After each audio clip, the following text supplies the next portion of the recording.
Hello, this is Michael Tracy, and this video is going to respond to a rather lengthy post by Jake Norton regarding my analysis of Mallory and Irvin. I'll link to the full post in the description, and I'm not going to go through it line by line, but I will address the central point of contention. If you're not familiar with my videos and Jake Norton's previous comments, you will want to visit those prior to watching this video. I will get into some of the issues regarding the location of the oxygen bottle, but this is just a response video and is not part of the general presentation of the Mallory and Irvin climb. I'm doing this in video format because I will need to make use of a couple key images, and that is best done in the video format. First, on my search in 2018, I always intended that if I found anything, we would notify the family and then Jake Norton. It was always my intention to just photograph the scene and then have Jake come back the next year and head up the full recovery. I've used his material over the years and could not do 1/10 of my analysis without all his hard work. For now, the mountain looks to be closed to foreigners again in 2022, but if I ever do go back, it will be with the same goal, to locate Irvin and then let Jake and a team come in and do the heavy lifting. Hopefully, we both aren't too old by then. Jake's post is pretty long, and it does contain some inaccuracies. For instance, I never said Dave Hahn, or most of the people on the list, lied about anything. As is clear from the last step but one, Eric Simonson wanted to create a false public version of the Anchor Hahn Summit, and Dave Hahn wanted nothing to do with this type of deception. As I will get into with the oxygen bottle, I ultimately come to the conclusion that Dave Hahn's account of the events was accurate. As for Conrad Anker, I mentioned that in his book, he explicitly states he lied to Russell Bryce about having found Mallory. At the time, the team was trying to keep the find secret, and Conrad lied when asked about it. I do not see this as accusing Conrad of lying in the sense Jake makes it out to be. It is simply stating a fact that Conrad Anker himself wrote about, and I do not assign any sinister motive to Conrad. He was simply trying to keep the find a secret. Certainly Russell Bryce would not have done anything, but those tents have very thin walls, and there are plenty of others around. I'll get into more about Conrad Anker's assessment of the climb in an upcoming video, but it is more to the point of how his opinion suddenly changed once he got a book deal. As for Andy Pulitz, his account of what happened is thorough and accurate. For the Odell sighting, he made the effort to go to the 26,000-foot level exactly like Odell did, and he had this to say. From where I stood, I could see the 3 steps, and the question was whether, from that perspective, the steps all lined up or separated significantly enough.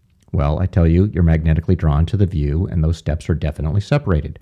There's only one place that could be described as being a very short distance from the base of the final pyramid, as Odell wrote, and this is the 3rd step. This is exactly what an honest and unbiased climber would say upon seeing that location.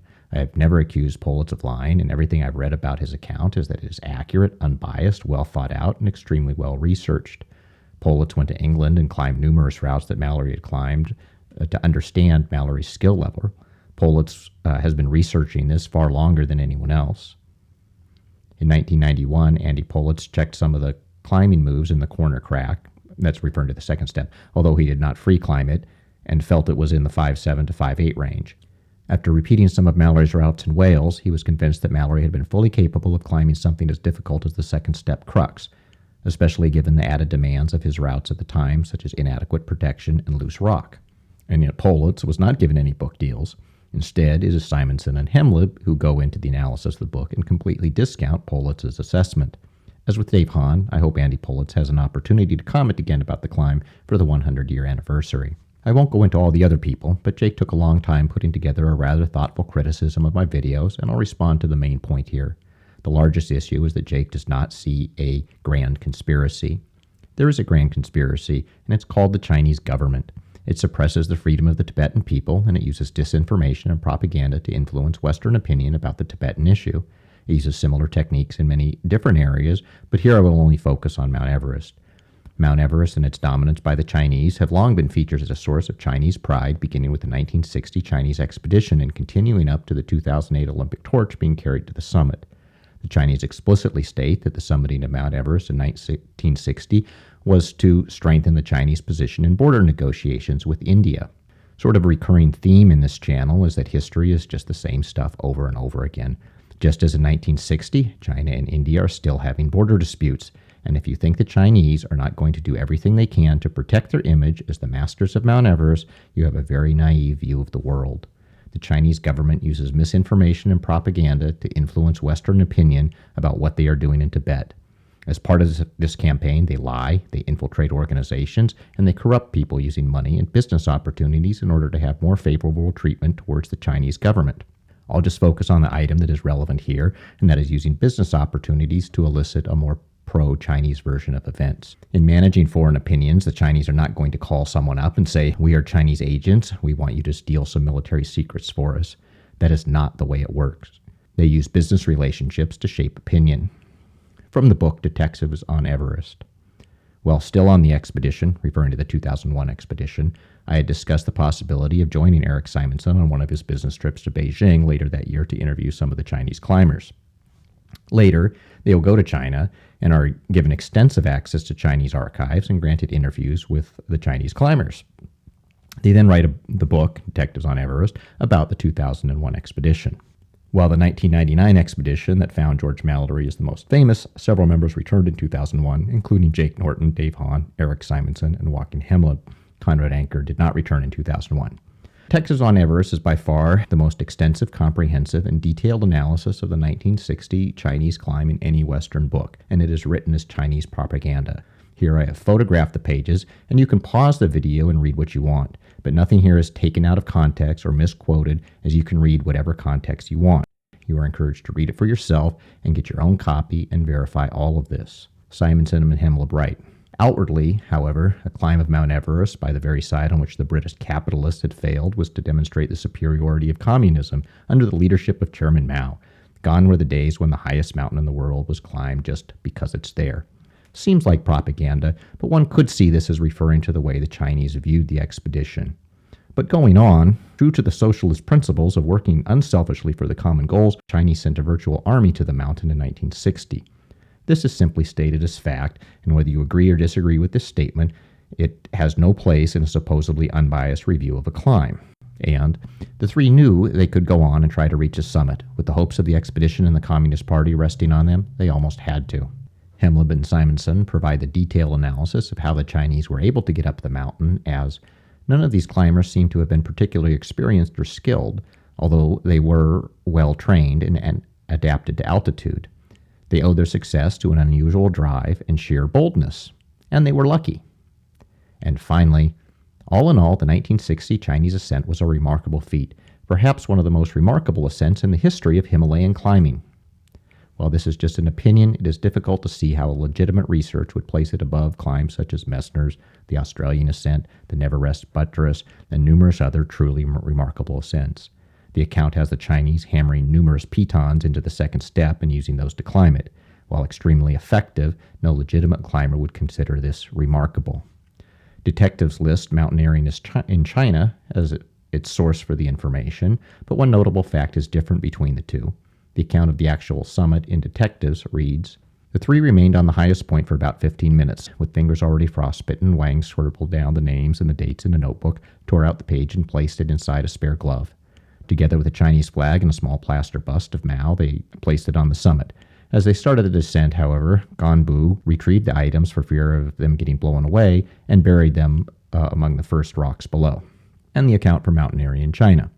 They wrapped a plaster bust of Chairman Mao Zedong in the five-star national flag of China, placed it in a crevice of a great rock to the northwest of the summit, and carefully secured it with stones. Wang Fuchao produced his diary and penciled the following words. Wang Fuchao et al., 3 men conquered Mount Jumulunga, 4/20, May 25, 1960. Ganpo tore the sheet of paper from the diary, put it in a white woolen glove, and secured it in place by placing a heap of small stones on it. Then the trio picked 9 rock specimens to take to Peking for presentation to their beloved leader, Chairman Mao. Noticeably missing from the account in Detectives is any reference to summit rocks. In 1960, as 1924, the issue of summit rocks is the key to any so-called mystery. I do not spend any time analyzing the 1960 attempt because it would be trivial for the Chinese to prove the summit. Simply produce the summit rocks and the notes and photos of the rocks to show they are the same ones from 1960 and have them analyzed at a Western university. Mystery solved, one way or the other. But the bias in Detectives is not only extremely pro-Chinese, but also entirely anti-Mallory, and it leads to bizarre inconsistencies. For instance, Detective says the Chinese were the first to have followed Mallory's intended route via the crest of the Northeast Ridge, and it is clear it is talking about the 1960 attempt. The route as described in Detectives is, they rounded the first step on the right, as Wagner and Harris had done in 1933, but then climbed steep rocks to the crest above. and the photo of the route clearly shows the 1960 team bypassing the first step. The first step was not added to the so-called standard route until the 1975 team took that route. Ultimately, the account of detectives reads like a piece of Chinese propaganda, leaves out an important detail about the alleged summit, and fails to make the rather obvious connection that if the Chinese in 1960 were smart enough to bypass the first step, then likely Mallory and Irvin would have done the same. It is reasonable to conclude that the Chinese influenced the manner in which this was written, with the goal of having people believe that the Chinese made it to the summit. As Mark Sennett notes in the third poll, it is entirely possible that the Chinese have never acknowledged Hillary and Tenzing Norgay's summit of 1953 and consider the 1960 team to be the actual first summiters. Curiously, neither Simonson nor Hemleb asked their generous Chinese host at the Chinese Mountaineering Association to clear up this oddity and see if the Chinese do indeed recognize the 1953 summit. Without some connection to Mallory and Irvin, no one would read a word Hemleb says. The Chinese need some type of expert to say they made it in 1960, and no legitimate mountain climber would say any of that. So Hemleb is bandied about as some type of mountaineering expert just so he can vouch for the Chinese 1960 team and not ask them about the summit rocks. In terms of the summit rocks, most problematic is that Hemleb is a geologist. In Ghost, he states, "I had gone into the expedition as a student, about to finish my master's degree in geology." However, he never expressed any interest in geology on the expedition and was instead inserting himself into everything else and seemingly having a bizarre obsession with the second step. The following is the account from Conrad Anker. Joachim Hemleb had become fascinated with the second step. In previous years, he'd written 3 lengthy research papers about it, posting them on the internet. One was called How to Get Up the Second Step, a Topo Guide. In his latest paper, Hemleb had gone so far as to rate the crack I was now investigating. If free climbed, he postulated, the original headwall pitch is probably grade 4 through 5, British 4B, USA 5.6. All this without his ever having seen Mount Everest. Even on this expedition, Joachim never got higher than a little above North Col at 23,000 feet. None of this kept him from being the world's leading expert on features like the second step. In the lower camps, I'd hear him say, "There are many climbers on this expedition, but I am irreplaceable." Curiously, Hemleb could have been key in resolving the mystery had they searched for summit rocks. The description of Hemleb from Ghost is that Hemleb has, in fact, one of the largest and most meticulously analyzed and archived private collections of Everest documents in the world. There is no feature of the mountain that he has not virtually committed to memory, no expedition to climb it that he has not scrutinized down to the last detail. But one task possesses him above all others, unraveling the mystery of the disappearance of Mallory and Irvin during the final days of the 1924 British Everest expedition. The detective has been on this particular case for more than a decade. It is difficult to believe Hemleb did not know about the summit rocks from the beginning. Mallory lectured about going to the summit to collect rocks, and Somerville collected rocks from his high point, and Hillary specifically noted that the last thing he did on the summit was to collect rocks and stick them in his pocket. But for some reason, no one on the 1999 team wants to talk about summit rocks. Jake says, "We made mistakes, we admit it." However, Jake went back in 2019, long after the issues of summit rocks was widely known, and in the TV show about the 2019 expedition, not once does he or anyone else mention summit rocks. In 2019, as in 1999, it was all about the search for the camera. People actually asked me, "Please make sure Jake is also looking for summit rocks," as if I have some influence over him. I don't. As I state in the detailed criticism of the mistakes made by the 1999 team, not having a darkroom in base camp to develop the film was one of those mistakes. The Kodak engineer stated the film needed to be developed as soon as it was removed from the high-altitude environment. Transporting the film back to a Western lab would likely destroy it, not to mention the Chinese just might insist that whatever package it is in needs to be X-rayed, for security. Graham Hoyland notes this in his 2013 book and speculates that it could be returned to English by some diplomatic pouch, so the need to properly develop the film was well known. Hoyland was on the 1999 expedition until they kicked him off for unknown reasons. But in 2019, there was no mention of setting up a darkroom in base camp to develop the film if a camera were found. So it is nice to say, yes, we admit it, we made mistakes. However, at least from outward appearances, Jake went back in 2019 and made those exact same mistakes again. Perhaps they had a darkroom in base camp, and that information just didn't make it into the final cut. Perhaps they were looking for summit rocks and chose only to talk about finding a camera. However, this is not possible because Jake has told us that they are not hiding anything from us. Thus, they were being completely honest and saying they were looking only for the camera, and their failure to mention summit rocks is because they were not looking for summit rocks. I hope Jake can see why myself and others find this completely unacceptable. If I do find Irvin, I will still ask Jake to come back, but I assure you, I will be looking for summit rocks. And this brings us to the oxygen bottle and its changing position. The initial story is found in Ghost, and this is picking up where Jake Norton and Tap Richards have turned around at Mushroom Rock and are headed back to high camp. Earlier that afternoon, as ABC monitored the descent of Richard Norton from the first step, Hemleb was thinking about how tired and disappointed the two must be after failing to summit, when he overheard Simonson asking them to search the area for the old oxygen bottle he had seen in 1991. When I thought about it later, Richard recalls, it was pretty funny. Here was Eric describing a boulder he remembered as a landmark for the old bottle. It was snowing hard, the visibility was bad, and we were supposed to find this one particular boulder on a piece of real estate that is strewn with hundreds of similar-looking rocks. Yet not 3 minutes later, Jake and I were standing at the big brown boulder with an oxygen bottle wedged beneath it. Although the book does say 3 minutes, this appears to be a typo and likely was supposed to be 30. I just take this to mean it was a short period of time, and a search of about 180 meters past the first step would not remotely be possible in that amount of time during clear weather, let alone with snow and low visibility. Jake has since clarified that he was not present at the boulder, but he was nearby. I don't see that as any type of big deal or major discrepancy. I've never accused Tap Richards of lying, and I don't think pointing out minor corrections is accusing someone of lying. If Tap says it indeed took exactly 3 minutes, then that's fine. It just means the bottle was in an obvious position. The book Ghosts of Everest places the bottle at about 180 meters east of the first step, as it is shown in the photos from the book. After the 2001 expedition, a nearly identical photo was used in Detectives on Everest, and it places the bottle in the exact same spot. In The Lost Explorer, Anchor notes that the bottle is close to Conference Rock, which would be entirely consistent with 180 meters east of the first step. Hemleb's website places it as 170 to 180 meters east of the first step, though it also includes an account from Dave Hond that I will get into shortly. Jake has now corrected the location, but will not outright say that Ghosts and Detectives are wrong on the location of the bottle. This just makes it look deceptive. If Hemleb had been wrong for the last 20 years, then just say so. For the average person who just starts out investigating this, expecting them to notice that a pin on one of your panoramic images differs significantly from the very easy-to-follow diagrams in Ghosts and Detectives is not helpful. It is a major change for what should be a major clue as to what happened, and not a peep from any of the so-called experts about it other than to act indignant to the person who pointed it out. The first time I became aware of the oxygen bottle location being moved was from reading Mark Sinnott's book, The Third Pole. Mark found an account from the 1927 book by John Knoll in which Mallory describes taking either the couloir or a detour around the second step. Why he does not credit Pete Poston for this find is not clear, as Poston has been talking about this issue for years. Back to what Sinnott wrote. There are other ways to get to the summit pyramid besides scaling the second step, as Norton and Somerville demonstrated in 1924, even if the pair didn't quite get there. In his book, Through to Everest, John Knoll wrote that Mallory discussed two options for reaching the summit pyramid. One was Norton's route, the lower traverse that veered off the northeast ridge, well below the first step and linked up with the Great Couloir, a.k.a. the Norton Couloir. The other was the higher traverse that detoured around the second step before angling back to the northeast ridge in the area of the third step. Norton wrote in The Fight for Everest, 1924, that Mallory favored sticking as close to the ridge as possible.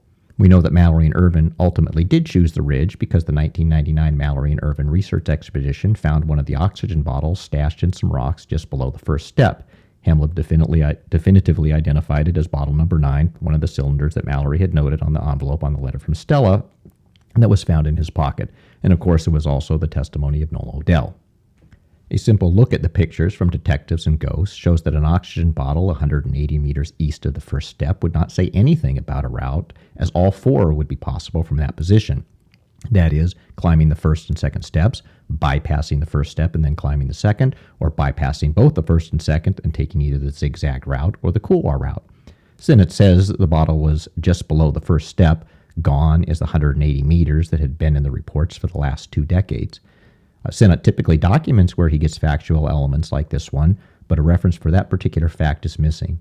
Detectives on Everest addresses this exact issue and concludes that based on the location of the oxygen bottle, which they had at 180 meters east of the first step, quote, they could have continued over the first step along the ridge or traversed below the step and towards the Great Norton Couloir. Shortly after the third pole was published, Jake published some really nice panoramic views of Everest. Now they are free, but initially they were behind a paywall, something which I gladly paid for. I have no problem with paying for Jake's work. It's a really great resource. It's free now, and it's linked in the description. As the oxygen bottle was in a different location than I expected, I sent Jake an email. Just looking at the panos. Thanks for putting those out. I am curious about the location of oxygen bottle number 9. The location pinpointed does not look accurate. In addition, you pinpoint Green Boots Cave about 100 meters west of where it is.